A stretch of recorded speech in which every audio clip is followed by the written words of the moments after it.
Introduction दे दिया। इससे पहले हम कुछ बच्चे मुझे जानते भी हैं, जैसे कि हम कॉन्वोकेशन में मिले। इसी तरह मैं I am really thank to sir Salim कि आपने मुझे सर मौका दिया कि खुदा के कलाम को शेयर कर सकें और इस क्लास को मैं ओवरटेक कर सकूं। सो आज की क्लास स्टार्ट करते हैं। तो आज क्लास स्टार्ट करने से पहले मेक श्योर कि आपके पास अपनी नोटबुक, बाइबल और पेन हो, ताकि हम कुछ राइटिंग्स का काम करें, तो हम साथ साथ लिखते जाएं जो ज़रूरी बातें होंगी। क्योंकि आज जो हम गॉस्पेल करने जा रहे हैं तो वो है द गॉस्पेल ऑफ मार्क। और कोई बच्चा मुझे बताना चाहे साइनॉप्टिक गॉस्पेल्स, जैसा कि लास्ट टाइम हमने सीखा था, क्या है साइनॉप्टिक गॉस्पेल्स?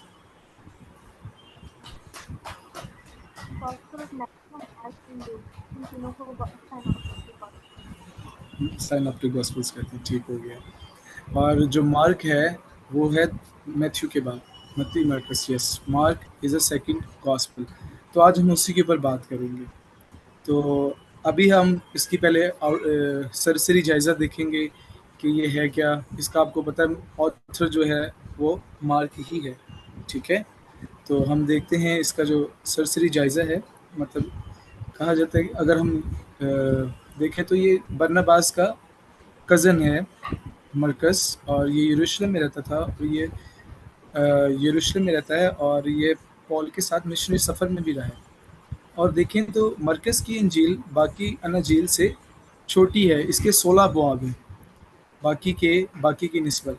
और मुझे कोई बताएगा यीशु मसीह को जैसा कि द बुक ऑफ मार्क में कहते हैं, क्या रिप्रेजेंट करते हैं एज अ, अगर आपने नोट्स पढ़े हैं तो?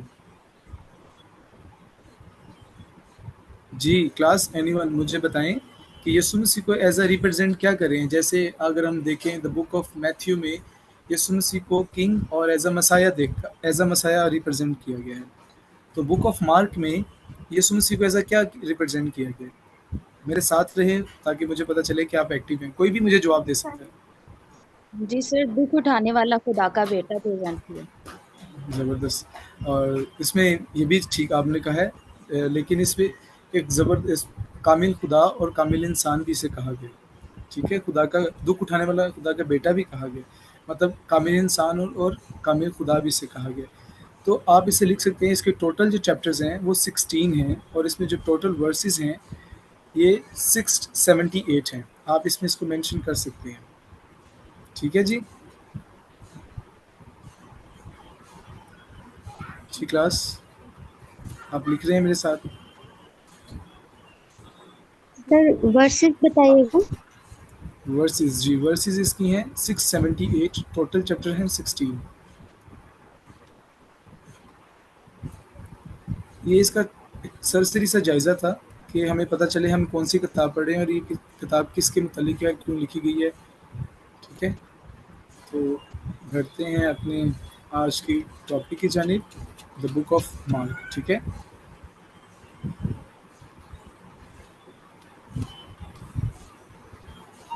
जी एक मिनट, मैं ज़रा अपनी फाइल खोल लूँ। तो जब तक भाई फाइल को जी let me tell you one thing. आपके ज़हन में ये सवाल उठना चाहिए था, सर हमने मत्ती की इंजील क्यों नहीं पहले पढ़े, हम मरकज से क्यों शुरू कर दिए।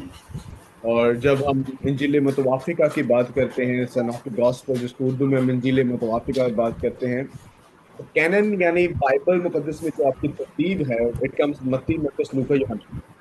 पहले तो इंजील मत्ती की इंजील है। Why aren't we starting Matthew, why are we starting with Mark? कोई आप में से बताए कि व्हाई, हम क्यों मरकस की इंजील को पहले पढ़ रहे हैं?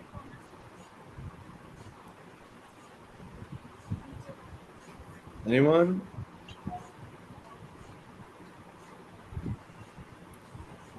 सर शायद ये छोटी है। ना चलें, शायद ये छोटी है। Anyone else? बोलें बोलें, आपने, आपको मैंने बताया, जब तक आप बोलेंगे नहीं आप सीखेंगे नहीं। Anyone else? Why do you think कि हम मरकज की इंजील क्यों पहले पढ़ रहे हैं? Why are we studying this से गॉस्पेल? मैं बता सकता हूँ। नहीं, आप तो यार सब पढ़ा रहे हो ना। आप समझ लो। सर मे बी इसमें हमें यीशु मसीह की एलोहियत के बारे में पता चलता है कि वो कामिल खुदा और कामिल इंसान है, वो सारी ज्यादा डिटेल में। पता चलता है, मत्ती में भी पता चलता है जब वो मौजूद कर रहा है, मरकज में भी पता चल रहा है, लूका में भी पता चलता है, यूहन्ना में तो बहुत क्लियर हो जाता है। मगर क्यों दौड़ाएं, ज़हन दौड़ाएं।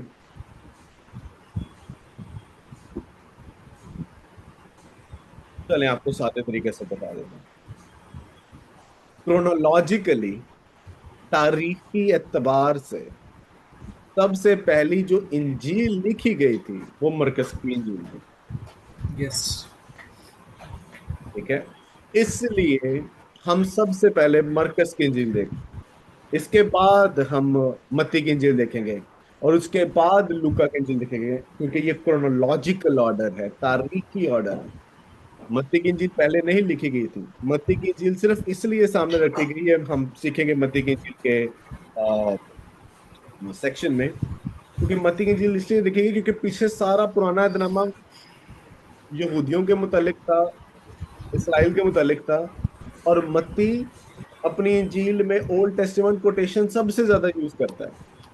इसलिए बाइबल की जब तरतीब दी गई तो उसको मत्ती की इंजील को सबसे पहले रख दिया गया, बाद में मरकस, लेकिन पहली इंजील जो लिखी गई वो मरकस की इंजील लिखी गई। दैट इज द रीजन हम मरकस की इंजील पहले पढ़ते हैं। एक और मैं सवाल करता हूँ बिलाल, सॉरी, ताकि इनके जरूरत जहन के थोड़े दौड़ना। Sure sir, no problem. Bible मुकद्दस की सबसे पहली किताब कौन सी लिखी गई थी? एमिली, आप बहुत बोल रहे हो, आप चुप सर करो। अय्यूब की किताब पुरानी है। Oh perfect, yes, the missionary Bimla ने बोला है अयूब की किताब, तो परफेक्ट आंसर। तो ये आपको याद रखना है, अयूब की किताब सबसे पहले लिखी गई थी। पहली किताब पैदाइशी किताब नहीं लिखी गई थी। यस, इवेंट वाइज क्रोनोलॉजिकली जो वाकयात है वो पैदाइशी किताब में मिलते हैं, लेकिन सबसे पहली किताब अयूब की किताब लिखी गई। Wonderful answer. चलें जी, जी बिलाल। जी सर, थैंक यू। हाँ जी, तो हम यहाँ से करेंगे स्टार्ट हमारा द बुक ऑफ मार्क, मत्ती मरकस की इंजील का जो सेंट्रल थीम हमें मिलता है ये कि मैं चाहूँगा कि हम इसको पढ़ें, तो आपके अगर सबके पास है तो आप अपने अपने पास इसको ओपन कर लें। इस जो हमने पीडीएफ साजी ने आपको सेंड किया, आप उसको ओपन कर लें ताकि हम इसको इजीली आपके लिए ईजी हो कि हम क्या पढ़ रहे हैं और कहाँ से पढ़ रहे हैं। ठीक है, हम उन्हीं नोट्स को पढ़ेंगे। तो जब तक मैं पढ़ता हूँ तब तक अपने अपने पासेस को खोल लें। इसका जो मरकज़ी मौजू है इसको लिखने का, यीशु मसीह खुदा का ज़बरदस्त मसीहा और बेटा है जो खादम की सूरत में फरमाबरदारी से दुख उठाता और सहता है ताकि हमारे गुनाहों का फ़िदिया अदा करे और शागिर्दों के लिए एक ज़बरदस्त कुर्बानी की मिसाल बने कि जिस तरह खुदावंद यीशु मसीह एज खुदा का बेटा होते हुए उसने एक खादम की सूरत इख्तियार की और शागिर्दों के लिए एक अमली नमूना बने। तो इसकी अब जो की वर्ड्स है, थीम आपको मैंने बता दिया कि यीशु मसीह खुदा का ज़िंदा मसीहा है जो खादम की सूरत में आया और दुख सहा हमारे गुनाहों के लिए। फिर उसने शागिर्दों को वो अमली नमूना दिया ताकि उनके बाद तो शागिर्दों ने ओवरटेक करना था इस चीज़ों को। तो इसलिए इसका जो मरकज़ी थीम है वो ये है, और इसकी जो जो इसकी की वर्स है वो है मार्क उसकी चैप्टर नंबर 10 और वर्स नंबर 45। क्योंकि इब्ने आदम इसलिए नहीं आया कि उसकी खिदमत की जाए, बल्कि इसलिए आया कि वो खिदमत करे और अपनी जान बथेरों के बदले में फिदिया में दे दे। ये इसकी कीवर्ड्स है। ठीक है जी, तो आगे हम देखते हैं किताब का खाका। किताब का खाका हमें बताता है, इस जैसे मैंने आपको पहले बताया था कि इस किताब के जो अबवाब हैं वो 16 हैं। तो पहले 1 से 8 जो हैं वो हैं यीशु मसीह के काम। ठीक है, फेलो अकवाल, मतलब यीशु मसीह ने जो काम किए, मौजज़ात किए जो यीशु मसीह कर रहे हैं, रोज़ा रख रहे हैं, ये सारी चीज़ें 1 से 8 में हैं। उसके बाद इसकी जो डिवाइडिंग की हुई है किताब के खाके का 8 से 9 से 16, मतलब बाकी जो 8 हैं यीशु मसीह के दुख के ऊपर है, जिसमें मसलूबियत है, यीशु मसीह पर साजिश की जा रही है, यीशु मसीह को फैसले किए जा रहे हैं, एंड में यीशु मसीह को सलीब दिया गया, यीशु मसीह जी उठे। ठीक है, इसके ऊपर है। और इसी तरह अगर किताब की खसूसियत देखी जाए तो इसमें देखते हैं इसके बाद जो हमें मिलता है वो है तेज़ रफ्तारी अंजील का, और बार बार एक लफ्ज़ है फ़ौरन का बार बार इस्तेमाल किया जाना। ठीक है, इसकी खसूसियात हम पढ़ रहे हैं मरकज़ की इंजील की। ठीक है, ये इसमें फॉरेन फॉरेन का लफ्ज भी है, और अगर ट्रांसलेशन देखें तो उसमें PL4 आपको बार बार नजर आएगा। बार बार कि मेरे जी साथ पहला चैप्टर ही देखें, कोले में सब मरकज की इंजील, उसका पहला बाब। Look at this. ओके,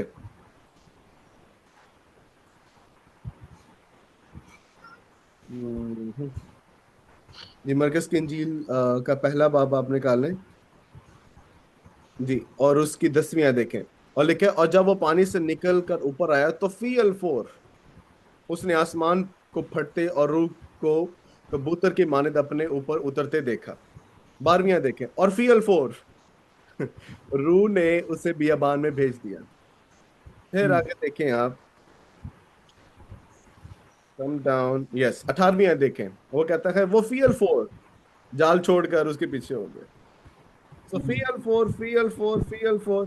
21वीं भी देखें, फिर वो कफरनहूम में दाखिल हुए और वो PL4 सबत के दिन इबादत खाना में जाकर तालीम देने लगा। अब ये पता है, ऐसे लग रहा है जैसे ये गॉस्पेल ना एक पावर पॉइंट प्रेजेंटेशन नहीं है, बार बार तुझे के बटन ना पर आगे चेंज हो जा रही है, या एक हाईलाइट है। जैसे फॉर एग्जांपल आप न्यूज देखते हैं, उसमें हाईलाइट्स वो पहले देते हैं, अच्छा जी फलानी ये बात हुई, उसके बाद अगली ये बात हुई, अच्छा अगली ये बात हुई, फिर ये वाक्य हुआ, फिर ये वाक्य हुआ। आई थिंक ये एक फास्ट मूविंग गॉस्पेल है, जल्दी से आगे बढ़, क्योंकि इसमें आपको सीन्स नजर आते हैं कि क्राइस्ट किस तरह से कैसे मूव कर रहा है, उसकी मिनिस्ट्री कैसे चल रही है। और ये जो लफ्ज PL4 है, वो इंग्लिश में इसे कहा गया इमीडिएटली, फौरी तौर पर इमीडिएट। करना। ठीक है, यानी अगर मैं इसको से बात बताऊं तो मुझे ये लगता है कि मरकज है ना सांस नहीं ले रहा लिखते, वो बस लिखी जा रहा है फॉरन फॉरन फॉरन फॉरन फॉरन, बिकॉज ही वांटेड कि लोग जाने। और इससे भी बढ़ के मैं उसके थोड़ा सा, अगर मैं एडिशनल मटेरियल आपको दूं तो वो ये कि मरकज रसूल नहीं था। ठीक है, इसलिए मैं कभी भी मरकज रसूल की मार्फत लिखा गया इंजीली बयान नहीं बोलूंगा। मरकज रसूल नहीं था, वो आपके दिल में होगा। और अगर वो रसूल नहीं था तो इंजीली बयान कैसे लिखा गया? तो अगर इंजीली बयान लिखा यानी कि तो ये तो फिर ये इल्हामी नहीं है। मत्ती रसूल था, he was an eyewitness, he was an apostle. मरकज तो सेकंड जनरेशन है। आप बिल्कुल ठीक बात कर रहे हैं, लेकिन मैं आपको ये भी बता दूं, एक्चुअली मरकज अपना इंजीली बयान खुद नहीं लिख रहा। आई कंसिडर, जो कि हिस्टोरिकली प्रूवन बात है, mark is writing what ever Peter is preaching. क्योंकि ये पतरस के साथ साथ है, ये पतरस का कंपेनियन था, पतरस का स्टूडेंट था। और जो जो पतरस मुनादी करता रहा, जो जो वो प्रीच करता रहा, he was writing it down. और इसीलिए आज हमारे पास the great gospel of Mark है, but we don't call it मरकस रसूल की मार्फत लिखा गया इंजील में, मरकस की इंजील। अब लूका भी रसूल नहीं था, वो तबीब था।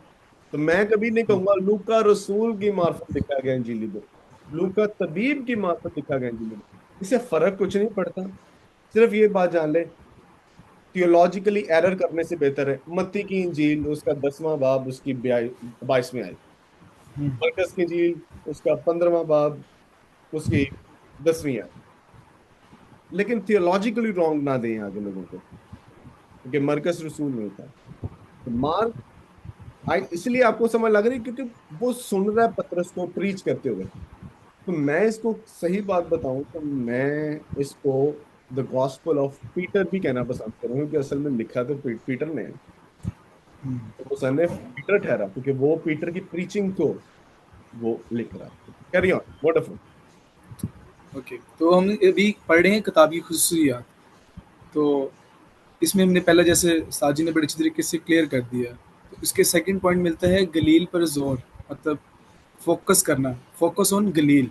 एंड उस नेक्स्ट जो थर्ड पॉइंट हमें मिलता है, यीशु के तलीम और मोजिज़ात में इख्तियार पर जोर, strong emphasise on Jesus authorities in teaching and in miracles sorry.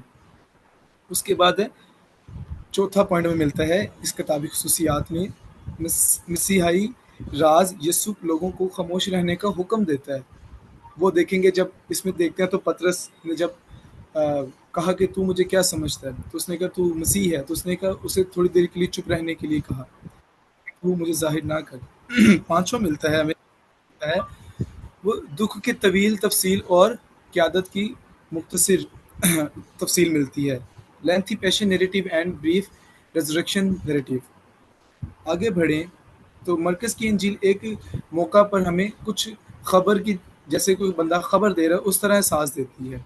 जैसे कि तारीखी तौर पर मत्ती की इंजील का ये मुख्तसर सा नुस्खा समझा गया है कि मतलब कि ये मत्ती की इंजील का नुस्खा समझा गया है, लेकिन ये 19वीं 20वीं सदी में स्कॉलर्स ने इसे मुनफरिद अदबी तरतीब और अलहियात मौज़ूआत और सच्चाई के मकासद को सराहते हुए लिखा है।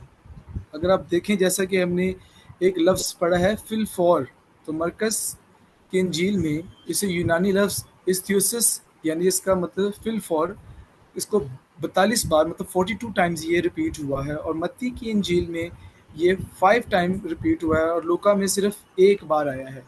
जैसा कि हमने अभी काफ़ी अच्छा सीखा है फिल फॉर के बारे में कि मरकस इमीडिएटली चीज़ों को कर रहा है, जैसे कि वो बड़ी जल्दी में लिख रहा है बड़ी चीज़ों को, तो इसका जो यूनानी लफ्ज़ है फिल फॉरन या फिल फॉर वो थ्यूसिस है। आप अगर नोट्स में देखें तो उसमें से इसको देख सकते हैं यूनानी लफ्ज़ जो है, तो ये 42 टाइम्स इस्तेमाल हुआ है लूका मरकज़ की इंजील में, और 5 टाइम जो हुआ है वो मत्ती की द गॉस्पेल ऑफ मैथ्यू में हुआ है, और एक बार लूका की इंजील में इस्तेमाल हुआ है।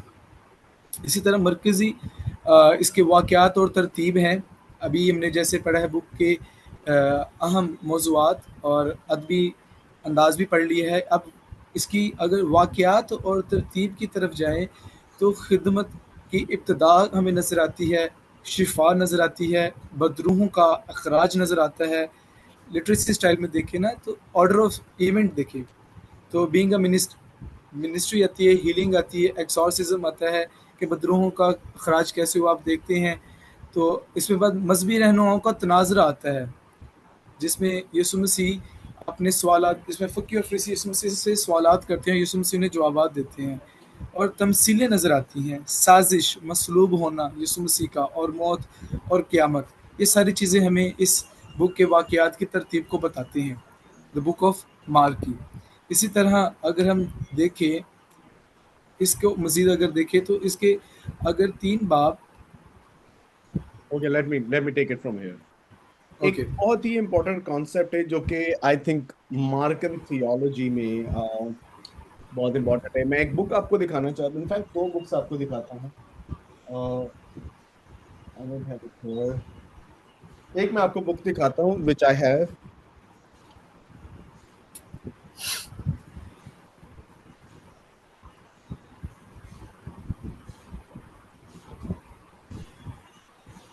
ये अगर आपको कभी किताबें पढ़ने का शौक है तो एक पतली सी किताब है, बिल्कुल छोटी सी है, the theology of marks gospel. ये डेविड गलेंड ने लिखी है। इसमें ये चीज उसने जाहिर की है, और मार्क स्ट्रॉस की किताब है फोर पोर्ट्रेट्स वन जीसस। उसमें बड़े वाजे तौर पे एक कॉन्सेप्ट को वो देखता है बड़े क्लोजली, जिसे उसने कहा गया है मार्कन सैंडविच। सैरिश, जरा माइक अनम्यूट करके बताना, आपने कभी सैंडविच खाया? किस किसने कभी सैंडविच खाया था? जी सर, खाया हुआ सैंडविच। तो कैसा होता है सैंडविच? कैसे बनता कैसे है? सैंडविच सैंडविच मायोनीज और मतलब डिफरेंट डिफरेंट तरीके से होते हैं चलो, आपने इसके। क्लब सैंडविच बनाना है, आप कैसे बनाओगे? सॉरी। आपने क्लब सैंडविच बनाना है तो हम्म कैसे बनाओगे आप? मेरी बहन हो, मैंने ये ज्यादा जान बंदे, मैं सिर्फ कॉफी बना सकता हूँ, हालेलुया, जो मैं पी रहा हूँ। सर मम्मा ही बनाती है, मैंने तो नहीं कभी बनाया। इसकी सर हम ब्रेड लेंगे, लेयर्स होंगी, ब्रेड ऊपर लेयर्स रखेंगे, लेयर्स, हाँ लेयर्स। लेयर्स में बनाएंगे। सादी एग्जांपल देता हूँ। 2 ब्रेड होती हैं एक जगह, ठीक है, जी। अंदर लेयर होती है, उसके ऊपर बाद में बंद कर दी जाती है, इसे कहते हैं सैंडविच। बिल्कुल इस तरह, ओके। इस तरह एक बिस्किट नहीं होता सर वो। 2 से ज्यादा भी होती हैं लेयर्स, 4 की लेयर्स होती हैं। हम्म। उसमें आप मैच करके चीजों को लगाते हैं, सैलेड लगाते हैं, ऑलिव वाह, लगाते हैं, जो कुछ चाहे आप लगा सकते हैं सैंडविच के अंदर, ठीक है, उसको सिस्टर टेस्टी बनाने के लिए। आपने मुझे भूख लगवा दी है।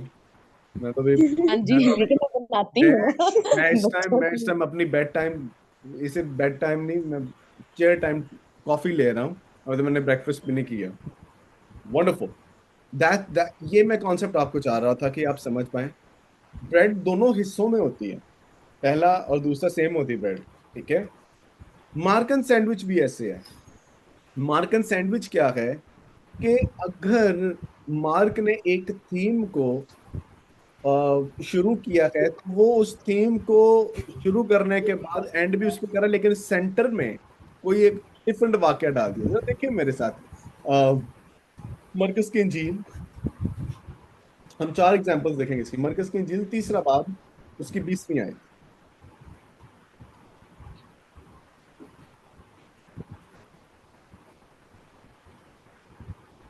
जी, अब देखिए यहाँ पे जो स्टोरी हमारे सामने है, वो स्टोरी इस बात की है कि यीशु मसीह को रद्द किया जाता है, ठीक है। यीशु मसीह को रद्द किया जाता है। उसकी अपनी फैमिली ने समझा है कि यीशु मसीह पागल है। उसकी अपनी फैमिली ने ऐसे कहा कि ये खिसका हुआ है, ये इसका दिमाग काम नहीं कर रहा। ये उसके दीवाना हो बाद गया। देखें, हाँ जी, उसके बाद देखें, क्योंकि ये बहुत ज्यादा वर्सेस है, तो आप लेकिन इसको मार्क डाउन कर लें। उसके बाद देखिए रिलीजियस लीडर्स यानी फकीह फरीसी आते हैं, और वो भी यीशु मसीह को रद्द करते हैं, ठीक है। यीशु मसीह रद्द करते हैं। अभी स्टोरी डिफरेंट होगी। पहले क्या थी? फैमिली, ठीक है। पहले क्या है? फैमिली आई है, फैमिली ने यीशु मसीह को रिजेक्ट किया है। दरमियान में रिलीजियस लीडर्स आ गए, उन्होंने रिजेक्ट किया है। उन्होंने कहने लगे कि यीशु मसीह और बालजबूल का कनेक्शन उन्होंने निकाल दिया कि ये जनाब जी बदरूहों का सरदार है, ये इब्लीस की या शैतान की हेल्प लेके सारे मौजज़ात दिखा रहा है। और एंड पे देखें दोबारा, फिर यीशु मसीह की फैमिली आ जाती है। स्टार्ट भी फैमिली हुई, एंड भी फैमिली हुई, दरमियान में क्या आ गया? Religious leader. ये मार्क का स्टाइल है लिखने का, ये उसका लिखने का तरीका है। एक और एग्जांपल देख लें, 5वें बाब में जाए मेरे साथ, उसकी 21वीं है जी। यायर की बेटी को जिंदा किया, ऐसा ही है ये पेंटिकॉस्टल साहब तो सारे ये बड़ा प्रीच करते हैं, यायर की बेटी को जिंदा किया, हालेलुया, और वाकई किया भी। और वो यायर की बेटी को जिंदा करता है, लेकिन साथ देखें एक और वाक्य भी आता है कि वो औरत जिसको खून बहता था, जो 12 वर्ष से बीमार थी, यीशु मसीह की पोशाक को छूते ही शिफा पा जाती है। ये अब स्टोरी रल नहीं रही। पहले क्या है? यायर की बेटी, उसके बाद क्या है? यीशु मसीह की पोशाक छूने वाली वो औरत आ जाती है। लेकिन आप दोबारा देखें, दोबारा इसको देखें तो वर्स 43 में देखें, वो लड़की फियर फॉर उठकर चलने फिरने लगी, क्योंकि वो 12 वर्ष की थी। उस पर लोग बहुत हैरान हुए। फिर उसने उनको ताकीद से हुक्म दिया कि ये कोई ना जाने, और फरमाया कि लड़की को कुछ खाने को दिया जाए। स्टार्ट कहाँ से हुआ है? यार की बेटी। एंड कहाँ पर हो रहा है? यार की बेटी। सैंडविच क्या बन गया? बीच में किसकी स्टोरी आई है? 12 वर्ष से जिसका खून जारी था, उस औरत की कहानी आ रहा है। सैंडविच है ना, मजेदार सैंडविच है। This is mark and sandwich. Mark भी सैंडविच ऐसे बना रहा है लिखते लिखते, और अगली नस्लों पुश्तों को वो सैंडविच दे गए। उसके बाद देखें जी, models of true discipleship. Sir देखिए मेरे साथ मरकज के झील 6ठे बाब में चलिए, 7वीं आयत से। यीशु मसीह 12 को भेजते हैं, ठीक है। यीशु मसीह 12 को चुनकर उनको भेजते, साथ में देखिए जरा, तो उसने 12 को अपने पास बुलाकर दो दो करके भेजना शुरू किया और उनको नापाक रूहों पर इख्तियार बख्शा। अच्छा, ओके, जरा मेरे साथ देखिए 30वीं आयत देखिए जी। और रसूल यीशु के पास जमा हुए और जो कुछ उन्होंने किया और सीखा था सब उससे बयान किया। अब पहले भी 12 रसूल थे, बाद में वाकया क्या है, 12 का है, यानी पहले भी शागिर्द, एंड में अच्छा बीच में क्या स्टोरी आ गई, बीच में जनाब स्टोरी आ गई है, यूहन्ना बपतिस्मा देने वाले को कत्ल कर दिया जाता है ना, सैंडविच, डिसाइपल्स डिसाइपल्स, दरमियान में क्या है, यूहन्ना बपतिस्मा देने वाले की मौत। आखिरी एग्जांपल देखते हैं, मैं आपको ये सारी उसका लिटररी स्टाइल है, मैं आपको सारी बाइबल में से मतलब सारी गॉस्पल में से ये बता सकता हूँ। आखिरी देखेंगे 11वें बाब में चलेगा मेरे साथ जी। यीशु मसीह यहाँ पर जैतून के दरख्त पर लानत करते हैं। पहली आयत देखिए, और जब वो यरूशलेम के नजदीक जैतून के पहाड़ पर बैतफिगे और बैतेनिया के पास आए तो उसने अपने शागिर्दों में से दो को भेजा। I think come down to verse number 12। और दूसरे दिन जब वो बैतेनिया से निकले तो उससे भूख लगी और वो दूर से इंजीर का दरख्त दरख्त जिस में पत्ते थे देखकर गया कि शायद उसमें कुछ पाए, मगर जब उसके पास पहुंचा तो पत्तों के सिवा कुछ ना पाया। और फिर यीशु ने क्या की, उस पर लानत की। अच्छा जी, तो सब 35वीं आयत भी देखिए।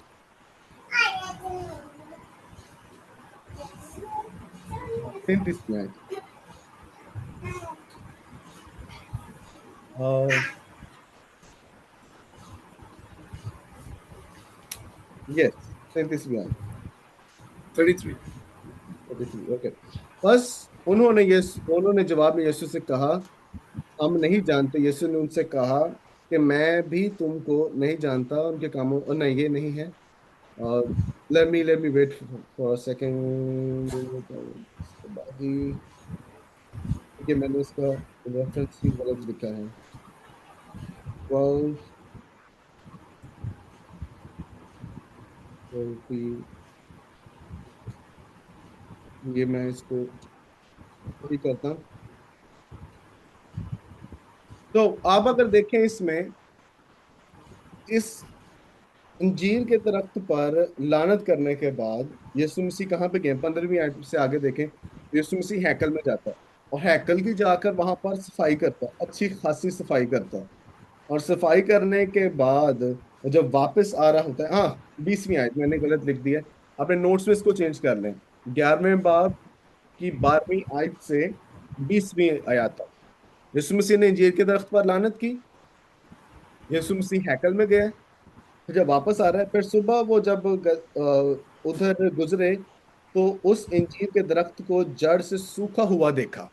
20वीं आयत, सैंडविच बन गया, अंजीर का दरख्त बीच में गया, हैकल की सफाई। तो this is mark and sandwich. Any questions अगर ये सैंडविच की समझ नहीं आई? No, proceed.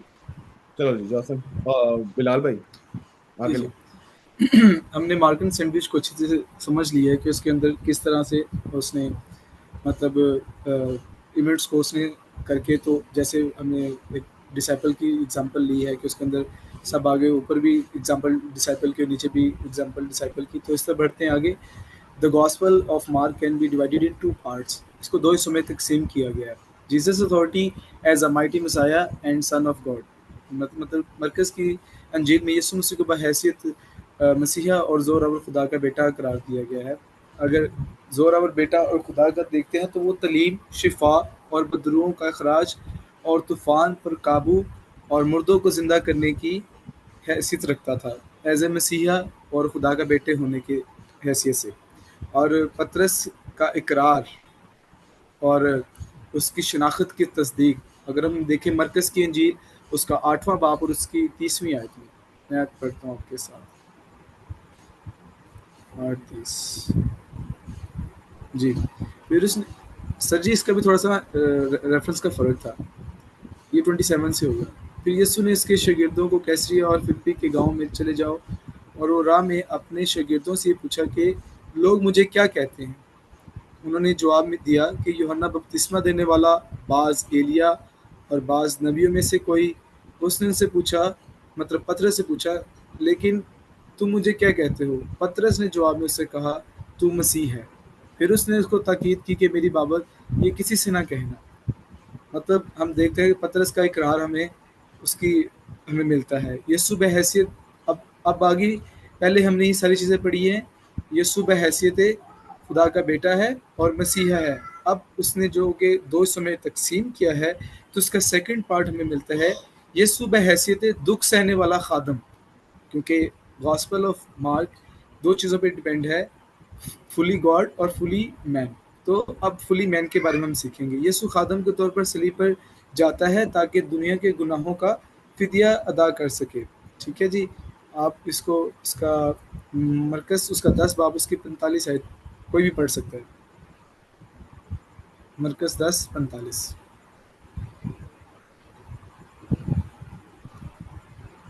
क्योंकि इब्ने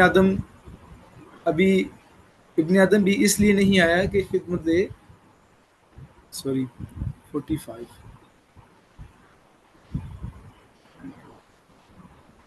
हाँ जी। क्योंकि इब्ने आदम भी इसलिए नहीं आया कि खिदमत ले, बल्कि इसलिए कि खिदमत करे और अपनी जान बथेरों के लिए बदले में फिदिये में दे दे। तो हमें इसमें मिलता है यीशु मसीह अपनी जान सलीब पर इसमें देते हैं, बीइंग अ ह्यूमन, एक कामिल इंसान होते हुए। आगे एक तज्जिया करदा खाका जो हमें मिलता है इसका, discipleship and servant leadership, there are 3 circles event in Mark. उसको 3 वो द्वार में करता है। देयर इज, मतलब यीशु मसीह अपनी, मतलब यीशु मसीह खादम का, तो मतलब उसमें जो disciple and servant leadership and जो मार्क है वो यीशु इस द्वार को 3 हिस्सों में तकसीम करता है। जैसे कि मसीहा की तैयारी, मसीहा के कामो अफ़ाल, मसीहा का दुख और खादम के तौर पर किरदार, और इख्तिताम यीशु मसीह की क़यादत के ऊपर। तो अगर हम देखते हैं मरकज़ की इंजील उसका 8वां बाब उसकी 31 से 32 आयत को बच्चा पढ़ सकता है मेरे साथ, जिसमें 3 time Jesus predict his death, जिसमें यीशु मसीह ने अपनी 3 बार मौत का जिक्र किया। जी, anyone please. Sir words repeat कीजिएगा। 8 मरकज़ 8:31।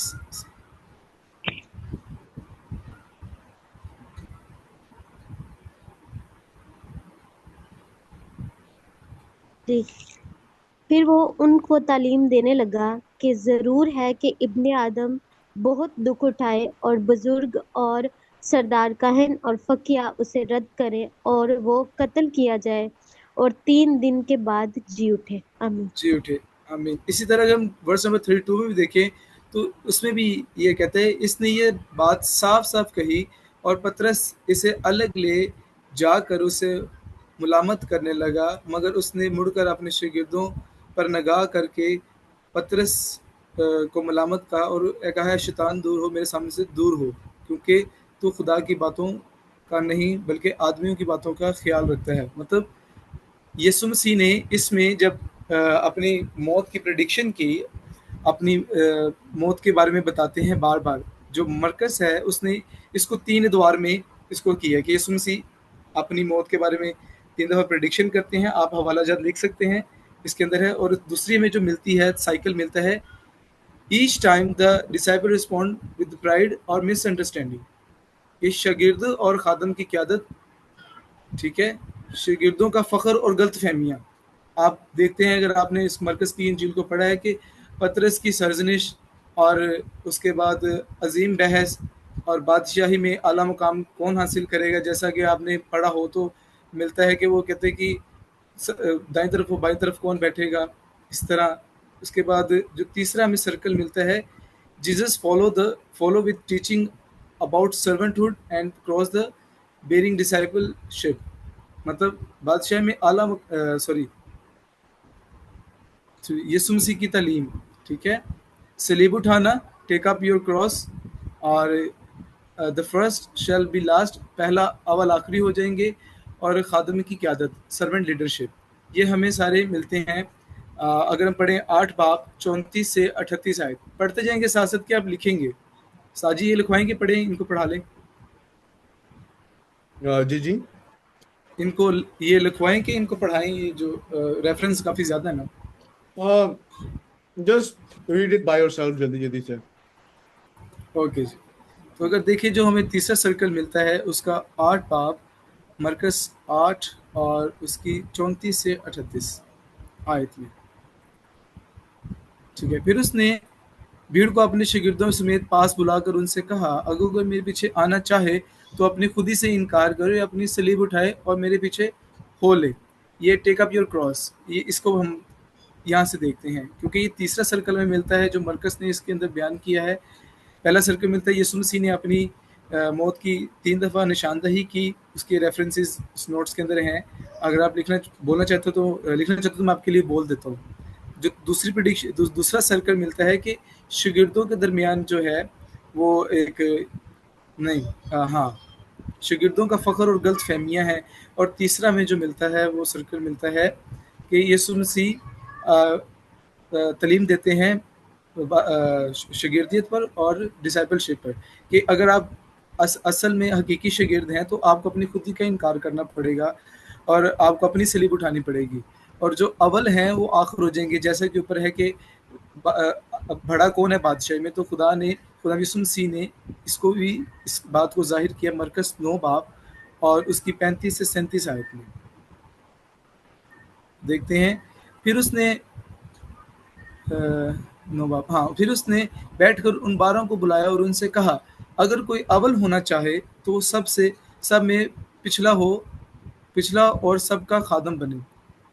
तो अगर 36 में देखें तो, और एक बच्चे को लेकर उनके बीच में खड़ा किया, फिर उसे गोद में लेकर उनसे कहा, जो कोई मेरे नाम पर ऐसे बच्चों में इसे एक को कबूल करता है वो मुझे कबूल करता है, और जो कोई मुझे कबूल करता है वो मुझे नहीं बल्कि जिसने मुझे भेजा है इसे कबूल करता है। तो वो खुदा यीशु मसीह इस बात को जाहिर कर रहे हैं कि बादशाही में कोई बड़ा छोटा नहीं, जो खुद को छोटा करेगा वो बड़ा करार दिया जाएगा।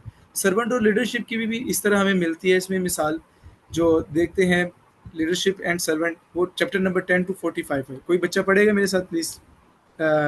Chapter number 10 verse number 2 to 42 to 45।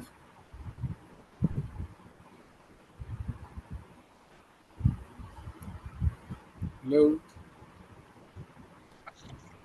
Sir मैं पढ़ूं? जी प्लीज पढ़ें।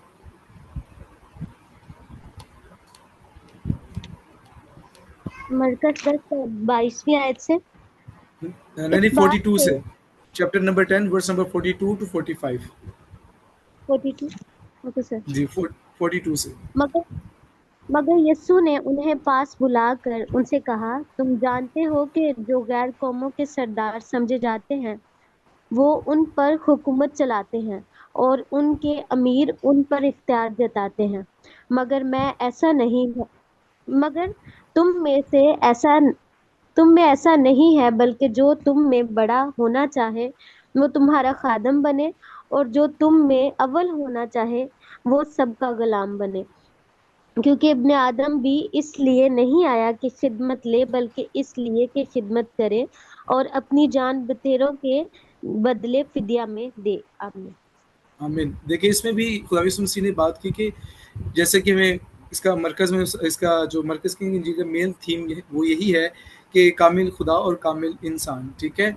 तो इसी तरह खुदा यीशु मसीह भी लीडरशिप की क़यादत में, मतलब क़यादत में जो खादम की क़यादत में जो खादम बनते हैं उनको एक बड़ा ही समझने के एक तरह से गाइड कर रहे हैं कि जो अपने आप को क़यादत में बड़ा करना चाहता है वो पहले खुद खादम बने, जिस तरह मैं खादम बन के आया हूँ। हालांकि वो खुदा का बेटा और मसीहा है, लेकिन वो खुद को उसने एक इंसान की सूरत में इख्तियार किया ताकि वो बहुत के दुख उठाए और अपनी जान का फिदिया दे। तो एक मतलब मसीही क़यादत में जो लीडरशिप होती है, उसमें सबसे पहले आपको अपने आप को नीचे रखना पड़ता है। आपको अपने आप को सुपीरियर ना बनाएं। खुदा यीशु मसीह इसमें ये तालीम देना चाह रहे थे उनको। अगर देखें हम जो बढ़ते हैं इसके सेकंड पार्ट की तरफ, अभी हमने पहला पार्ट इसको कंप्लीट किया है और सेकंड पार्ट की तरफ बढ़ते हैं। द चैलेंजेस ऑफ अगर कोई क्वेश्चन है तो अभी पूछ लें।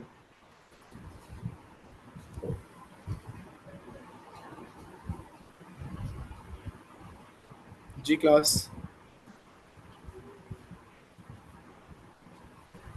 एक क्वेश्चन अभी मुझे पूछा गया है concerning the fig tree.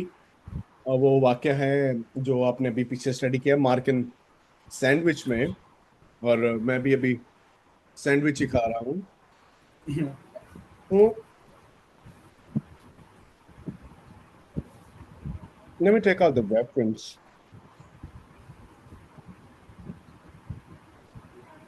Okay.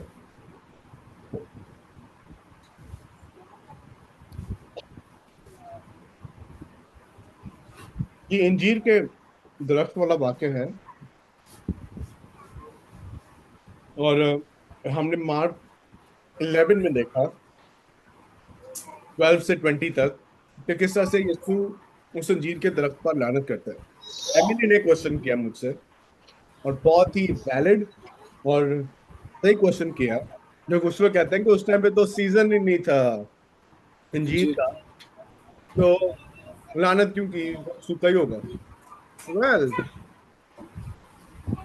अगर आप फोकस देखें, मरकज का फोकस अंजीर का दरख्त नहीं था। मरकज का फोकस इंजीर का दरख्त नहीं था। यीशु मसीह का भी फोकस इंजीर का दरख्त नहीं था। यीशु मसीह का फोकस हैकल थी। मरकज का फोकस हैकल था कि हैकल से कोई फल नहीं निकल रहा। हैकल से कोई फल नहीं निकल रहा कि उन्होंने इसको कारोबार का अड्डा बना लिया था, क्योंकि वहां पर खुदा की बेहुरमती की जा रही थी। और इसलिए यीशु मसीह दर हकीकत अंजीर के दरख्त को लानत देते हुए, आई थिंक कि फॉर एन इमीडिएट कॉन्टेक्स्ट हैकल का आता है, हैकल की सफाई। क्या होता है लानत की? यीशु मसीह दर हकीकत हैकल के बारे में बात कर रहा है। And on his way back he saw कि वो दरख्त सूख गया है, जड़ से सूख गया है। आई थिंक अगर आप मैथ्यू का वाक्य पढ़ें तो वहां पर क्राइस्ट हैकल की बर्बादी के मुतालिक प्रोफेसाई करता है, और हैकल में समार हुई भी 70 ईस्वी में। ठीक है, फोकस अंजीर का दरख्त नहीं है, वो मेटाफोरिकल, इसीलिए कहते हैं पार्ट्स ऑफ स्पीच बने। वो मेटाफोरिकली वहां पर बात की जा रही है कि अंजीर का दरख्त is actually symbolising the fruit from the temple, क्योंकि हैकल से कोई फल नहीं आ रहा था, और हैकल मिसमार हो जानी थी, हैकल हो जानी थी। That was the focus of Christ. I hope, Emily, you are clear now, and I hope all of you are clear now. Okay? Sir मेरा एक क्वेश्चन है। जी जी। मैं जब भी मरकज की किताब को पढ़ती हूँ, मुझे ये 7वें बाब की 27वीं आयत की समझ नहीं आती, ये मुझे थोड़ी सी क्लियर कर दे। इसमें लिखा है, उसने उससे कहा कि पहले लड़कों को सैर होने दे, क्योंकि लड़कों की रोटी लेकर कुत्तों को डाल देना अच्छा नहीं है। ये 7वें बाब की 27वीं और 28वीं आयत। ओके, 27 और 28, जी जी जी, बिल्कुल ठीक है। 27 और 28, वह लड़कों को सैर होने दे, क्योंकि लड़कों की रोटी लेकर कुत्तों को डाल देना अच्छा नहीं। ये असल में ये है जू और जेंटाइल का वाक्य। अगर आप देखें इसके कॉन्टेक्स्ट में देखो, तो जो औरत उसके पास आई है, जो इसको अगर आप मत्ती की इंजील वाले वाक्य के साथ पढ़ो, जो कि 15वें बाब की 21वीं से 28वीं आयत में आपको मिलेगा, वहां कहा जाता है कि ये एक कनानी औरत थी। She was not a Jewish woman. ठीक है, यहूदी, या अब आपको बड़ी मैं कट्टर बात बताने लगा, यहूदी गैर यहूदियों को कुत्ता समझते थे।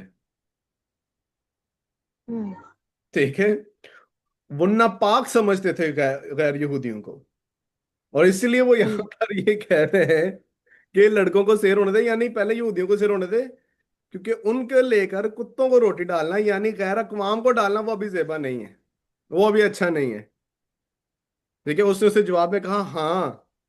औरत ने क्या है, उसने जवाब में कहा हम्म हाँ खुदावंद, कुत्ते भी मेज के तले लड़कों की रोटी के टुकड़ों में से खाते हैं। हाँ जी। मतलब I think she was sick, वो हाई व्यू देख रही है what's going to happen in future as well, कि अब सिर्फ ज्यूज ही खुदा के लोग नहीं होंगे, जेंटाइल्स भी मिल जाएंगे, क्योंकि हम्म जेंटाइल्स भी खुदा के प्लान में हैं। तो क्राइस्ट यहाँ पे फोकस कर रहा है अभी जूश कम्युनिटी पे, हम्म लेकिन later on from Jew to Gentile and whole nation, क्योंकि पैदाइशी किताब 12वें बाब में और 15वीं आयत, 15वें बाब में खुदा ने अब्राहम से वादा किया दुनिया की सब कौमें तेरी नस्ल के वसीला से बरकत पाएंगी, और यहां पर हमें वो चीज नजर आ रही। तो कुत्ते जेंटाइल्स को कहा गया। जी ठीक सर। है, ये तो ये अब ये मार्क का स्टाइल है, और ये फिर वो जिस तरह हम देखते हैं ना भाई बाबू राव का स्टाइल है, तो ये यीशु का स्टाइल था। तो इसको इस तरह से भी आपने समझना है कि what Christ was actually saying. Wonderful. Any more questions? Very good, बहुत अच्छा क्वेश्चन था ये। जी एनीवन?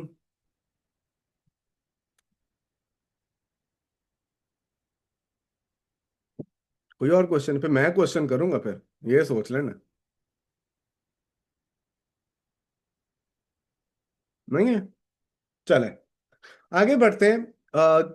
लेट मी, बल्कि आप बिलाल ये वाला सेक्शन करो चैलेंजेस और क्वेश्चंस के ऊपर, फिर जो एंडिंग ऑफ मार्क है उस पे मैं बात कर लूंगा, ठीक है? चलें, आपका माइक माइक म्यूट है बिलाल।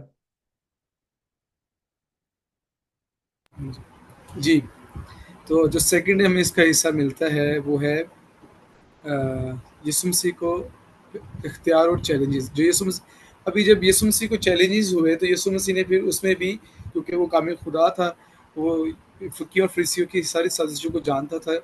अब अगर हम देखें मार्क 11:27 to 23, तो हमें मिलता है कि जब यीशु यरूशलेम में आए और हैकल में फिर रहा था, तो सरदार काहन और फकीर लोग उसके पास आए और उसे कहने लगे, तो ये काम किस इख्तियार से करता है?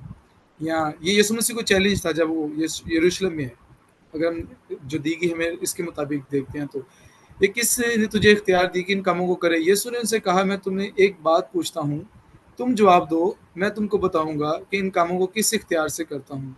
यूहन्ना का बपतिस्मा आसमान की तरफ से था या इंसान की तरफ से? जवाब दो, मुझे जवाब दो। वो आपस में कहने लगे कि अगर हम कहीं आसमान की तरफ से है तो कहेगा, फिर तुमने इसका यकीन ना किया, और अगर हम कहीं इंसान की तरफ से, तो लोगों का डर था कि इसका, इसलिए कि सब वाकई यूहन्ना को नबी जानते थे। तो सीखने की बात यह है कि वो यीशु मसीह को उस तरीके से समझ ही ना पाए। तो वो लोग यीशु मसीह की अथॉरिटी को, यीशु मसीह को चैलेंज जब किया, तो यीशु मसीह जो कामिल खुदा है, वो तो दिलों की और ज़हनों की बातों को जानता है। तो यीशु मसीह ने उनके सवाल उनको ही उनके अंदर उलझा दिया। तो यीशु मसीह इस तरह से उस टेम्पटेशन में, उस जो चैलेंज है उससे बाहर आए, अपनी अथॉरिटी को जाहिर करते हैं। और साथ ही अगर देखते हैं तो हमें इसमें मिलता है, सेकंड जो मिलता है हमें, फिर बात आती है जब उन इस बात से ना हटे, तो उन्होंने दूसरी तरफ अपना रुख मोड़ लिया। जब फरीसी और जब दूसरा इनका था कि कैसर को जजिया देना है, रवा है कि नहीं, तो इस पे भी यीशु मसीह ने उनको अच्छे तरीके से काउंटर किया। तो इस पे वो यीशु मसीह पर, अगर वो ये तैयारी कर बैठे, यीशु मसीह की बगावत का इल्ज़ाम लगाए। यीशु जवाब देते हुए, कैसर का हक कैसर को दो और खुदा का हक खुदा को दो। मतलब यीशु मसीह यहाँ पे भी इस चैलेंज में से बाहर निकलते हुए नजर आते, क्योंकि वो कामिल खुदा है और कामिल इंसान है। Sir please the ending of mark का ज़रा कर दी आप इसको। आपने कहा था इसको मैं करती हूँ।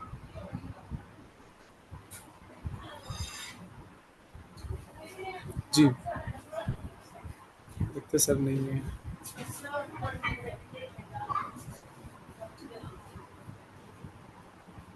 चलें देखते हैं हम इसको आगे देखते हैं जब तक सर आ जाते हैं। तीसरा में मिलता है द रेजरेक्शन ऑफ मार्क। मेरे साथ निकालें चैप्टर नंबर 12 18 to 27 मेरे साथ इसको जरा रीड करें।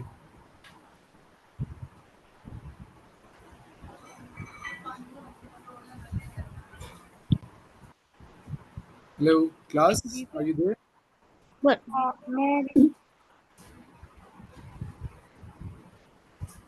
चलिए आप करिए। मरकस जी 12वां बाब।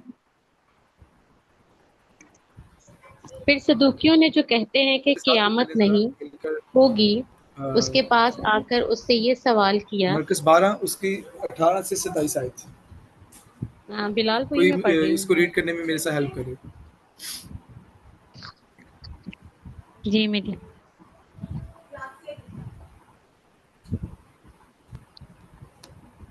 मरकस 12 बाब उसकी 18 आयत से। फिर सदूकियों ने जो कहते हैं हेलो कि क़यामत क्लास, नहीं होगी। कोई चलिए मैं आपके रीड करता हूँ। सर बिलाल, मैं इसको पढ़ रही थी, आपको आवाज नहीं आ रही मेरी? Bilal is reading. She is reading. फिर सदूकियों ने फुफो किरण, जो कहते हैं कि क़यादत नहीं होगी, उसके पास आकर उससे ये सवाल किया कि ए उस्ताद, हमारे लिए मूसा ने लिखा है कि किसी का भाई बेऔलाद मर जाए तो इसकी बीवी रह जाए तो उसका भाई इसकी बीवी को ले ले। यहाँ पे हमें क़यादत का एक चैलेंज मिलता है यीशु मसीह को, जो वो बात यीशु मसीह से जानना चाह रहे थे अपने मुफाद के लिए। तो यीशु मसीह ने आगे इनको कहा, 7 भाई थे, पहले ने बीवी की, फिर बेऔलाद मर गया, दूसरे ने इसे ब्याह लिया और बेऔलाद मर गया, इसी तरह तीसरे ने, यहाँ तक कि सातों बेऔलाद मर गए और बाद वो औरत भी मर गई। क़यादत में ये उनमें से किसकी बीवी होगी? क्योंकि वो तो सातों की बीवी बनी थी। यीशु ने उनसे कहा, मैं तुम इस सबब से गुमराह नहीं हो कि ये ना किताब मुकद्दस को जानते हो और ना खुदा की कुदरत को। क्योंकि जब लोग मुर्दों में से जी उठेंगे तो उनमें ब्याह शादी ना होगी बल्कि आसमान पर सब रिश्ते की मानिंद होगी। यीशु मसीह यहाँ पर वो यीशु मसीह को ये बताना चाह रहा था कि जब जो कोई मर गया अब उठाए जाएंगे तो वो मसीह में कोई मतलब इस तरह के रिलेशन नहीं होगा जिस तरह हम आज बहन भाई हैं, सब एक एक बराबर होंगे। ठीक है, इसी तरह हमें नीचे मिलता है द ग्रेट सबसे बड़ा हुक्म, उसका 12 बाब और उसकी 28 से 34 आयत। मरकस 12 बाब 28 से 34 आयत।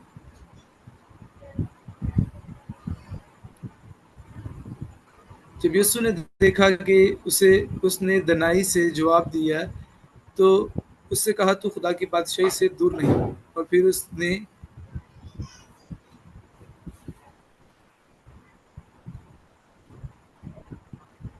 सॉरी रेफरेंस मिसमैच है यहाँ पे। चलो Bilal, let me take it from here, ठीक है? चलो, well done बिलाल। लेकिन हम इसको बिलाल को आवाज आ रही है मेरी और क्या? फकीर में से एक ने उनको बहस करते सुनकर जान लिया और उसने उनको खूब जवाब दिया। वो पास आकर उसे पूछा कि सब हुक्मों में अव्वल कौन सा है? यीशु ने जवाब दिया, अव्वल यह है कि ए इसराइल सुन, खुदावंद हमारा खुदा एक खुदा ही खुदावंद है और तू खुदावंद अपने खुदा से अपने सारे दिल और अपनी सारी जान और अपनी सारी अकल और अपनी सारी ताकत से मोहब्बत रख।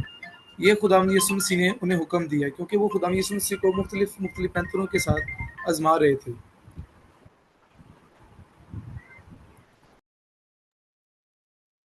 Okay, Bilal, let me take it from here.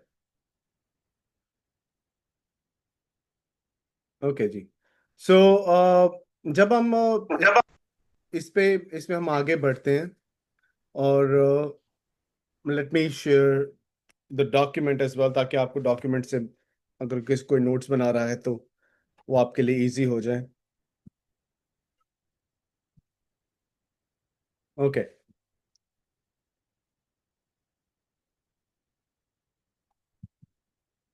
आप ये देख देख सकते हैं ये सारी स्क्रीन? मुझे कोई भी एक शख्स बता दे कि आपको स्क्रीन नजर आ रही है। जी विजिबल है ओके, सर, विजिबल है। Perfect perfect. बिलाल को मैसेज कर देना अपना माइक वो हेडफोन ठीक मैंने करा। कॉल की है उसको। चले, थैंक यू।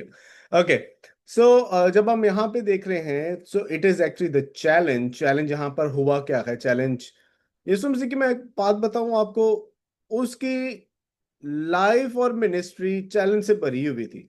कभी कोई चैलेंज है तो कभी कोई चैलेंज है, लेकिन क्राइस्ट यहाँ पर हमेशा किसी भी चैलेंज को एक बड़े वाइजली वो यहाँ पर हमें उसको डील करता हुआ दिखाई देता है।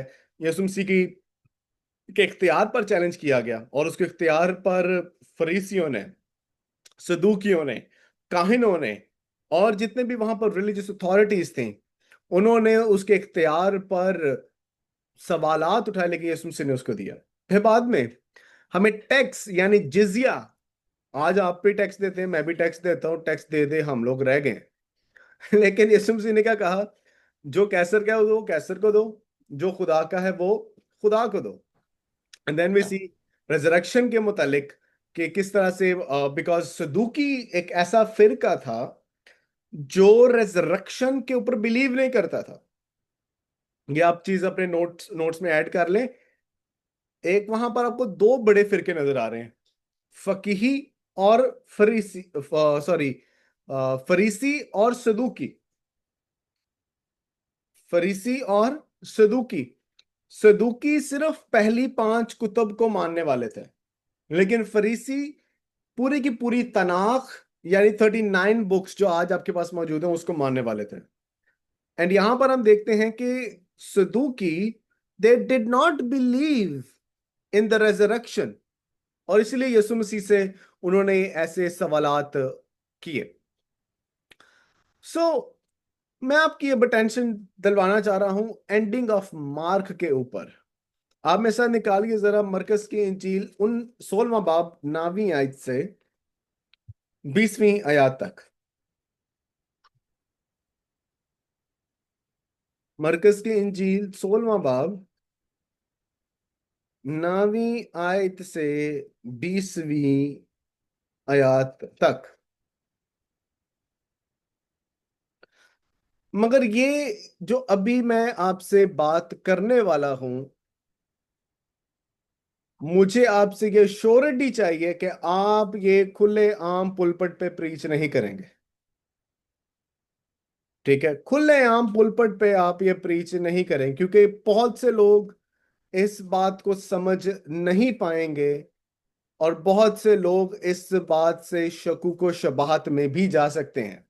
लेकिन हमने उन शकूक को, उन सारे सारे शक को कैसे बदलना है, कैसे समझना है, ये मैं अभी आपको एक टोटका और इसका तरीका भी बताऊंगा। जब आप 16वें बाब को पढ़ते हो, अगर आपको खुदा बरकत दे, फजल दे, तो आप लैंग्वेजेस जब पढ़ें तो 16वें बाब की पहली आयत से 8वीं आयत तक जाएं, तो जो वोकैबुलरी और स्टाइल है मरकस का वो सेम रहता है, पहले बाब की पहली आयत से लेकर 16वें बाब की 8वीं आयत तक। 9वीं आयत से उसकी वोकैबुलरी और स्टाइल, ग्रामर बिल्कुल फर्क हो जाती है। मिसाल के तौर पे जरा देखें, मैं आपके लिए 16वें बाब की 6ठी आयत से पढ़ रहा हूं। उसने उससे कहा, ऐसे ऐसी हैरान ना हो, तुम यीशु नासरी को जो मसलूब हुआ था ढूंढती हो, वो जी उठा है, वो यहां नहीं है। देखो, ये वो जगह है जहां उन्होंने उसे रखा था। लेकिन तुम जाकर उसके शागिर्दों और पतरस से कहो कि वो तुमसे पहले गलील को जाएगा, तुम वहीं उसे देखोगे जैसा उसने तुमसे कहा था। और वो निकलकर कब्र से भागे, क्योंकि लर्जिश और हैबत उन पर गालिब आ गई थी, और उन्होंने किसी से कुछ ना कहा, क्योंकि वो डरती थी। हफ्ता के पहले रोज जब वो सवेरे जी उठा, अब पहले भी वो सवेरे जी उठा है, दोबारा फिर जी उठा है। ओके, पहले मरियम मगदलीनी को, जिसमें से उसने 7 बदरूहों बदरूहें निकाली थी दिखाई दिया, उसने जाकर उसके साथियों को जो मातम करते थे, रोते थे, खबर दी। अब ये दोबारा से रिजरेक्शन अकाउंट रिपीट कर दिया गया है। इट डजंट मेक सेंस, वो एक फ्लो ऑफ थॉट नहीं आ रहा। वेल इस पे जब रिसर्च करना उन्होंने शुरू की, रिसर्च में ये बात सामने आई कि दर हकीकत 9वीं आयत से लेकर 20वीं आयत तक पुराने नुस्खा जात में ये आपको सेक्शन नहीं मिलता। पुराने नुस्खा जात में, पुराने नुस्खों में आपको ये सेक्शन नहीं मिलता। और उसकी सबसे बड़ी इंडिकेशन ये थी क्योंकि स्टाइल और फ्लो ऑफ थॉट बिल्कुल बदल गया। कहा जाता है कि हो सकता है कि शायद ये अर्ली चर्च फादर्स ने इसको ऐड किया हो। वेल हो भी सकता है, आप ठीक कह रहे होंगे। कहा जाता है कि उन्होंने, क्योंकि इसकी एंडिंग बिल्कुल ही खराब एंडिंग हुई है, इसलिए उन्होंने ये मुनासिब समझा कि लोगों को क्लियर किया जाए कि ये दर हकीकत मैन्युस्क्रिप्ट्स का हिस्सा नहीं था, ये मरकस ने एंडिंग नहीं लिखी थी। जरा देखिए मेरे साथ, मैं ये आपके साथ शेयर करता हूं।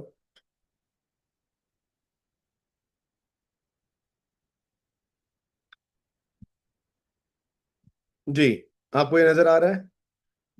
सो मार्क 16, मार्क 16, ये देखें जी, ये ESV है और इसमें क्या लिखा है? Some of the earliest manuscripts do not indulge 16:9 till 20। यानी ये जो सेक्शन आप देख रहे हैं यहाँ पे डबल ब्रैकेट लगाया हुआ है, ये डबल ब्रैकेट इस बात की निशानी है कि ये लेटर स्क्राइबल एडिशन है, लेकिन इससे आपका ईमान नहीं डोलना चाहिए।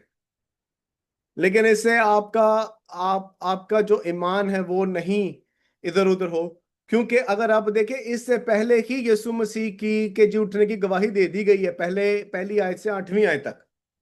और मैंने ये आपको पहली बात कही थी कि मत्ती, मरकस, लूका, यूहन्ना की इंजील क्यों इल्हामी करार दी गई, क्योंकि इसमें मसीह की लाइफ, डेथ और रेजरेक्शन तीनों मौजूद है। और यहां पर हमें रेजरेक्शन का अकाउंट मिल जाता है।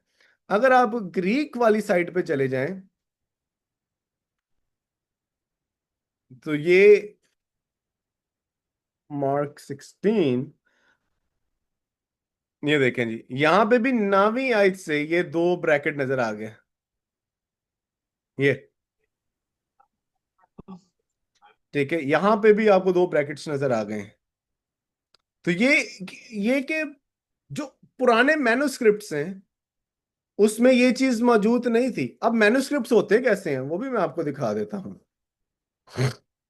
ये देखें जी,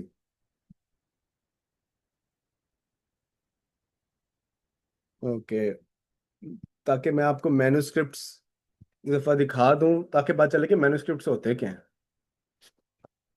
मैन्युस्क्रिप्ट्स, ये देखें जी, मैं इसको दोबारा शेयर कर रहा हूं।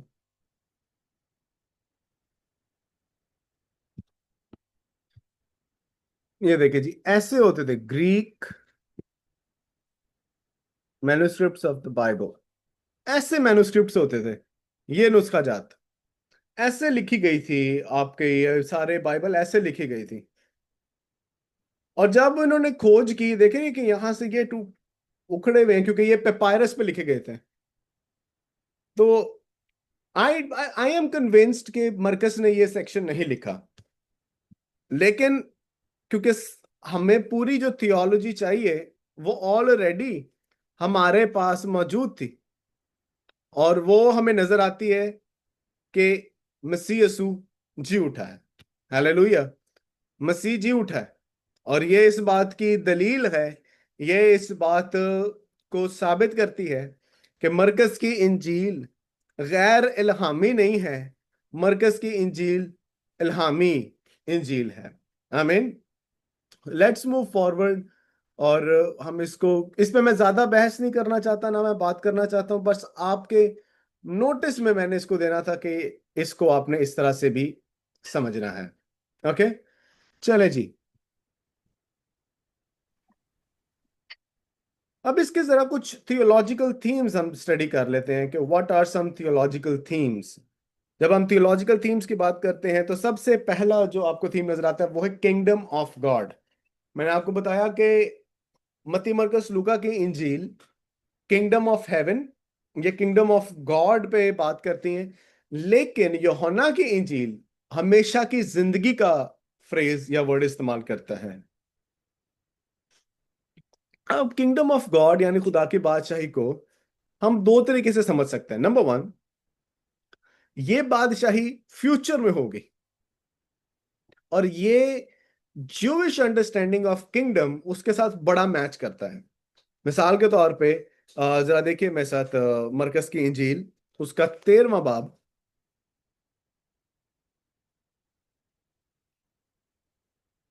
उसकी 26वीं आयत से मैं आपके लिए पढ़ता हूं। वो क्या वहां पर लिखा है, और उस वक्त लोग इब्ने आदम को बड़ी कुदरत और जलाल के साथ बादलों पर आते देखेंगे। उस वक्त वो फरिश्तों को भेजकर अपने बरगजीदों को जमीन की इंतहा से आसमान की इंतहा तक चारों तरफ से जमा करेगा ना। या अभी वो ये वाकया हुआ नहीं है, it will happen in future. So gospel of mark में किंगडम को अंडरस्टैंड करने के लिए जो पहला तरीका है वो ये है कि ये एक ऐसा इवेंट है जो फ्यूचर में टेक प्लेस होगा, जो फ्यूचर में जिसके मुतल्लिक ये काम सब होगा।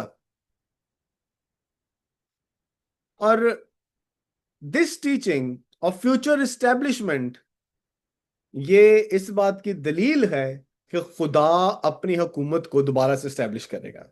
हमें दूसरा इसका जो नजरिया वो ये है, in present dimensions of kingdom to the kingdom, कि यीशु मसीह ने कहा कि बादशाही उसके सामने खड़ी है। जरा देखिए मेरे साथ 10वें बाब की 15वीं आयत, मरकस की इंजील 10वां बाब उसकी 15वीं आयत।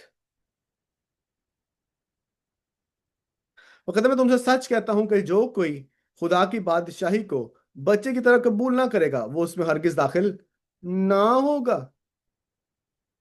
पैराबल देखें जरा चौथे बाब की 26वीं आयत से। ओके, वो कहता है, और उससे कहा खुदा की बादशाही ऐसी है जैसे कोई आदमी जमीन में बीज डाले और रात को सोए और दिन को जागे, और वो बीज उस तरह उगे और बढ़े कि वो ना जाने। क्राइस्ट इज टीचिंग के बादशाही उसके दरमियान है। जब मसीह इस दुनिया में आया है बादशाही का आगाज हो चुका है। आज भी मसीह बादशाही कर रहा है। बादशाही वो फिजिकली बादशाही नहीं है, बादशाही अभी एविडेंट नहीं है, लेकिन आज वो हमारे दिलों पे बादशाही कर रहा है। तो जो खुदा की बादशाही का कॉन्सेप्ट है, I think it's much more relevant to understand it in both ways, future event and at present. आज प्रेजेंट में कहां पे वो हमारे दिलों पे बादशाही करता है। दूसरा जो थियोलॉजिकल थीम है that is Jesus the servant Messiah, Yeshu जो के एक खादिम है और मसीह है। यीशु मसीह भले इब्ने खुदा है, वो मसीह है, मगर उसके रोल को देखें, उसकी खिदमत को देखें कि उसने अपने आप को खादिम बना दिया, खाली कर दिया, और इंतहा दर्जे का दुख और कर्ब सहा। आज आपके पास BMW आ जाए आप चौड़े हो जाएंगे। आज आपके पास 10 कनाल का घर आ जाए आप चौड़े हो जाएंगे। आज आपके पास सरकारी नौकरी आ जाए आप चौड़े हो जाएंगे। आपके पास ग्रीन कार्ड आ जाए अमेरिका का, आप बहुत फख्र करेंगे। मगर इस हस्ती के बारे में देखें, he was he is and will always be the son of God. वो मसीह था, खुदा का बेटा था, लेकिन उसका रोल देखें, उसने अपने आप को खादिम कर दिया। लेकिन उसने अपने आप को खाली कर दिया और खादिम की सूरत इख्तियार की। और कैसे सूरत इख्तियार की? कि उसने मेरे और आपके गुनाहों का कफारा दिया। वो सलीब पर चढ़ गया और सलीब पर उसने मेरे और आपके गुनाहों का फिदिया अदा किया। और ये साया 53 बाब के मुताबिक, मरकस 10:45 के मुताबिक आपके मेरे गुनाहों के लिए वो हवाला कर दिया गया और मेरे और आपके गुनाहों का उसने फिदिया अदा किया। और सलीब पर लोगों को लगा कि ये नाकाम हो गया है, मगर सलीब पर वो फतहमंद हुआ और वो फतह उसको इब्लीस, गुनाह और मौत पर आई। एक किताब मैं जरूर प्रेफर करूंगा, पीडीएफ भेजूंगा, द डे डेथ डाइड। सलीब पर यीशु मसीह ने जब अपनी जान दी, उस दिन मौत की मौत हो गई। हालेलुया, ताकि आपको जिंदगी का ताज मिले। Be like Jesus, be like a servant. आमीन। तीसरा, डिसाइपलशिप। यीशु मसीह शागिर्दियत पर बहुत काम करते थे। और ये देखिए मेरे साथ, बल्कि मरकस की इंजील 8वां बाब उसकी 33वीं आयत।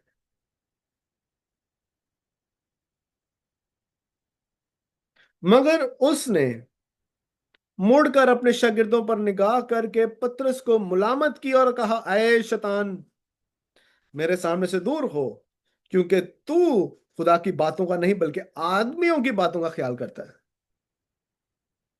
अगर आप आदमियों की बातों का ख्याल करेंगे, यकीन जाने आप खिदमत नहीं कर पाएंगे। अगर आप आदमियों की बातों का बहुत ज्यादा ध्यान रखेंगे, आप खिदमत नहीं कर पाएंगे। यह शागिर्दियत का पहला असूल है।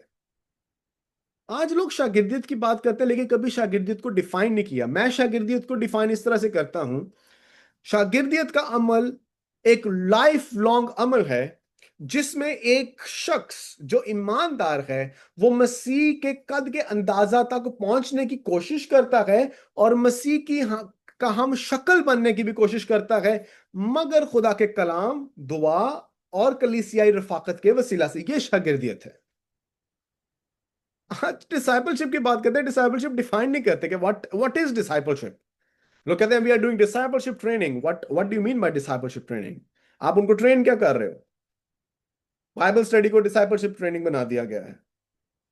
Christ is actually giving them the true discipleship. उन्होंने कहा कि डिसाइपलशिप का जो मार्ग है वो ये है कि आपको सुखड़े रास्ते से गुजरना जरूरी है। आज प्रॉस्पेरिटी गॉस्पल के प्रीचर्स ने बेड़ा गर्क कर दिया है। वो कहते हैं कि अगर आप अपने आप की जिंदगी में BMW पैसा चाहते हैं तो अपने आप को तब्दील करें। क्या मसीह ने इसका वादा किया था? नो। इस जिंदगी का एक बड़ा इंपॉर्टेंट एस्पेक्ट दुख उठाना है, मगर याद रखें कि इस दुख उठाने में भी आपको तसल्ली, इत्मीनान इसलिए क्योंकि आपका मसीह आपके साथ खड़ा है। डिसाइपलशिप ये आपको सिखाती है कि आपने खादिम कैसे बनना है और इस सुखड़े रास्ते में आपने सफर करते हुए परसरवियर कैसे करना है, आपने इंड्योरेंस कैसे हासिल करनी है, आप लॉन्ग सफरिंग कैसे हासिल कर सकते हो। और ये एक मार्ग है डिसाइपलशिप का, ये एक मार्ग है शागिर्दियत का। Let's talk about author. जैसे पहले बता दिया, बिलाल ने इसको बहुत अच्छा एक्सप्लेन कर दिया कि मैं इस पर ज्यादा टाइम नहीं स्पेंड करूंगा। ये यूहन्ना मरकस, जिसका जिक्र आपको अमाल की किताब 12वें बाब उसकी 12वीं आयत में मिलता है, ये मरियम का बेटा है और 13वें बाब की 5वीं आयत के मुताबिक वो बरनबास का कजन है, कजन ब्रदर है।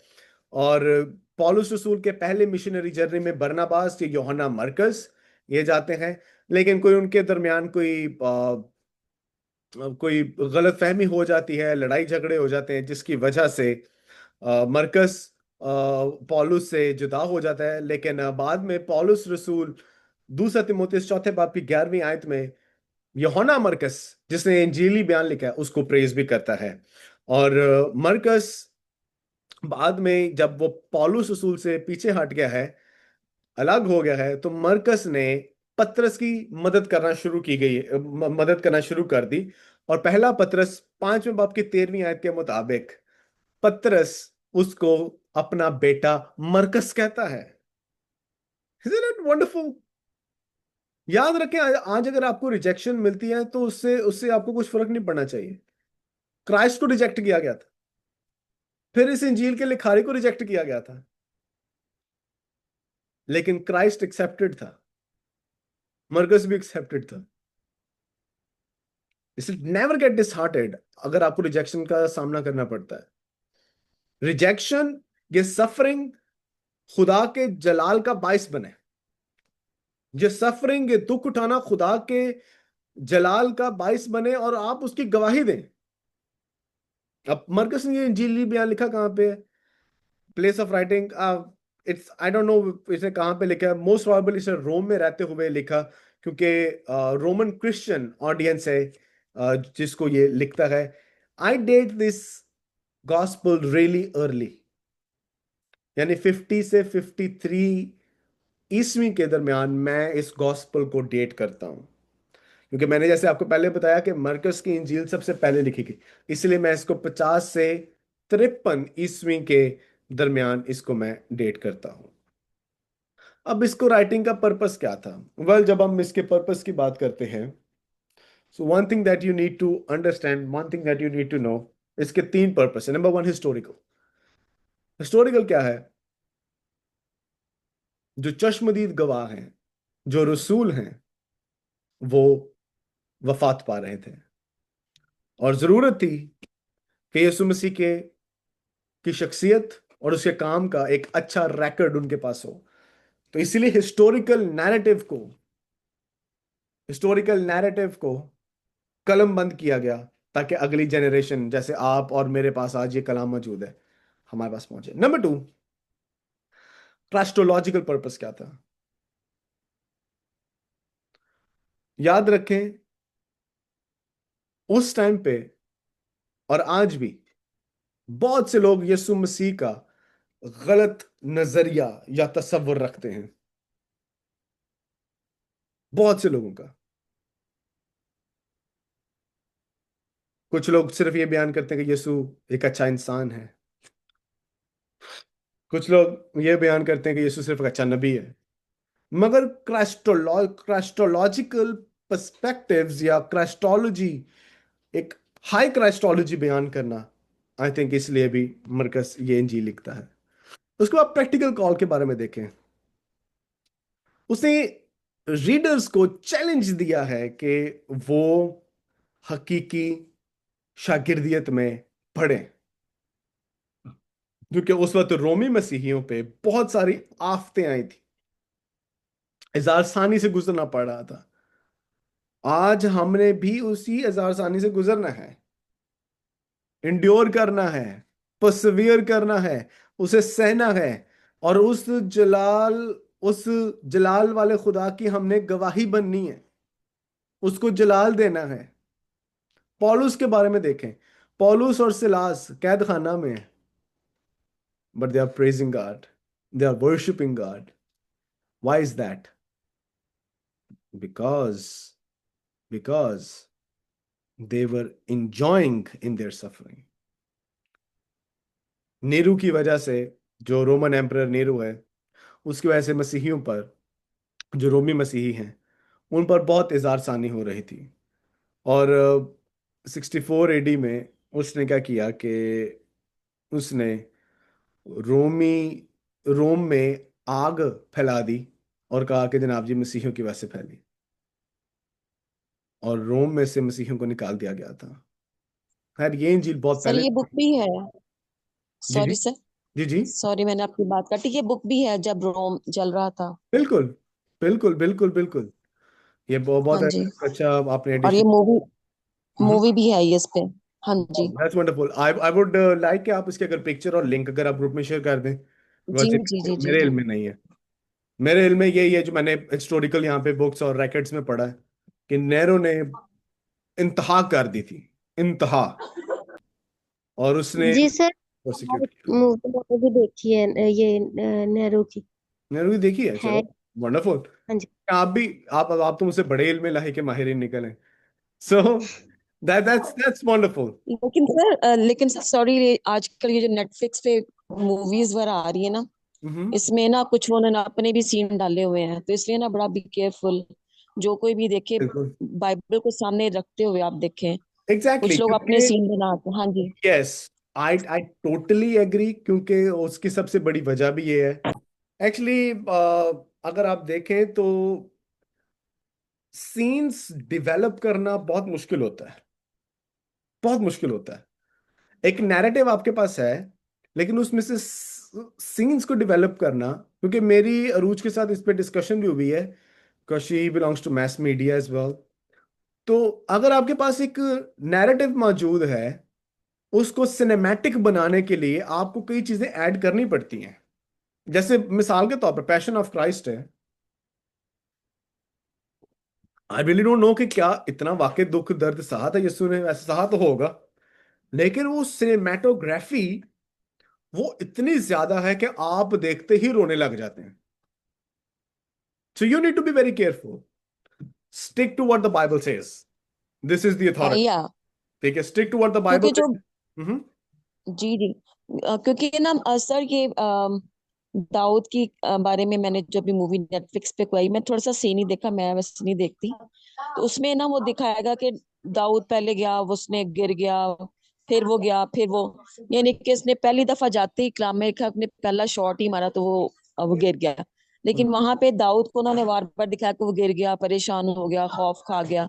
मतलब ये तो कलाम में है ही नहीं। बिल्कुल, उस सिनेमैटोग्राफी की वजह से उसे सिनेमैटिक बनाने के लिए थोड़ा एग्जैजरेट किया गया।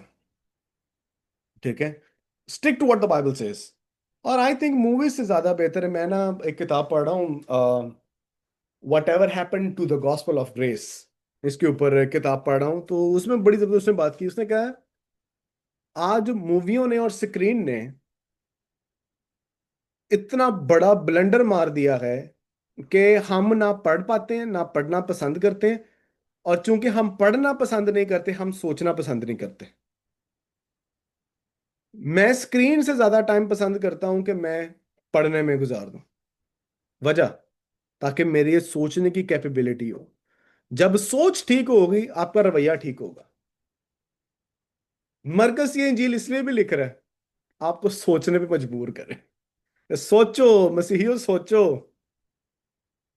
आमीन। So this was all about gospel of mark. I hope you enjoyed it. मैं